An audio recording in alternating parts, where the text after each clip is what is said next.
Proving modern white-collar corruption is a challenge of data synthesis. High-level executives and politicians do not sign formal contracts for illegal exchanges, meaning there is rarely a single document outlining the terms of a bribe. The conviction of former Taipei Mayor Wen-je demonstrates how the legal system now bridges this gap. By reconstructing the sequence of digital records, the court proved a massive illicit transaction occurred without a written agreement. At the center of the case is the core Pacific City development. The Taipei city government granted this project a 20% floor area ratio reward, a move that significantly expanded the developer's buildable space. That specific administrative adjustment yielded over 12.1 billion new Taiwan dollars in projected gains for the developer, Zhen-sheng. Investigators countered this administrative action with a piece of data found on a seized USB drive. An Excel spreadsheet contained a single, isolated entry, 2022-11-1, Zhen-sheng 1500. This analysis maps how the court used digital forensics, communication logs, and witness testimonies to link that spreadsheet entry to the $12.1 billion zoning reward. In this case, discretionary administrative power did not function as a legal shield. Forensic analysis connected fragmented digital artifacts to demonstrate a coordinated financial exchange. The court first established the administrative context. The developer, Zhen-sheng, had previously lost all legal appeals to restore a lucrative floor area ratio for the site through standard channels. Following these legal defeats, the mayor's office diverted the process. They directed the commission to grant the 20% reward by applying urban renewal incentives to a project that did not legally qualify for them. To secure a conviction, prosecutors had to prove criminal intent, specifically that the mayor knew this administrative bypass violated existing laws.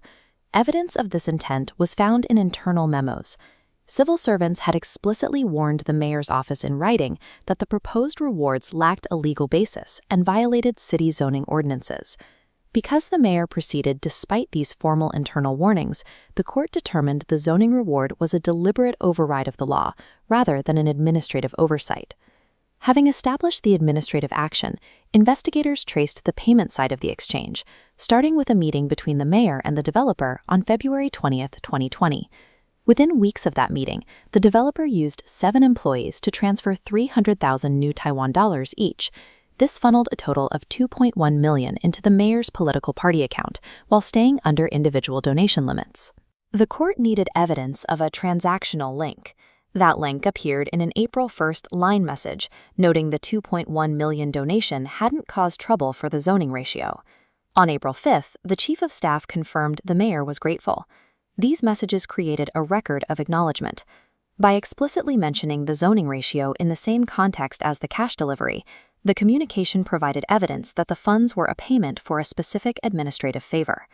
A second, larger transaction was identified on a seized USB drive labeled A137. An Excel file on the drive contained the row 2022/11/1, Zhen-sheng 1500, Ching-hua. The defense argued this entry was a meaningless personal note rather than a financial record. To validate this entry, the court used authentication by context. Forensic analysis showed the spreadsheet shared a directory with the mayor's personal quarantine notices and reviews. All were created by the same author profile, Wen. This metadata established that the mayor was the sole user and author of the drive. This chain of custody linked the ledger directly to the mayor's personal office and made claims that the file was fabricated difficult to maintain. Next, the court sought external corroboration. Prosecutors interviewed other individuals listed in the same ledger to see if the recorded numbers matched actual events. A witness named Fan Yue testified that he had delivered 5 million new Taiwan dollars in cash to the mayor. This testimony perfectly matched the 500 recorded next to his name in the digital file. By corroborating the digital record with this physical testimony, the court accepted the $15 million entry as a verified record of an illicit payment. In complex corruption cases, the legal system must prove that discretionary power was used specifically in exchange for capital.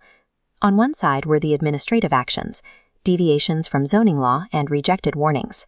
On the other side were the payments, structured donations, and the USB ledger. Because approvals immediately followed these payments, The court concluded a transactional relationship existed. This synthesis resulted in a combined sentence of 17 years for the former mayor, covering charges of violating official duties and accepting bribes.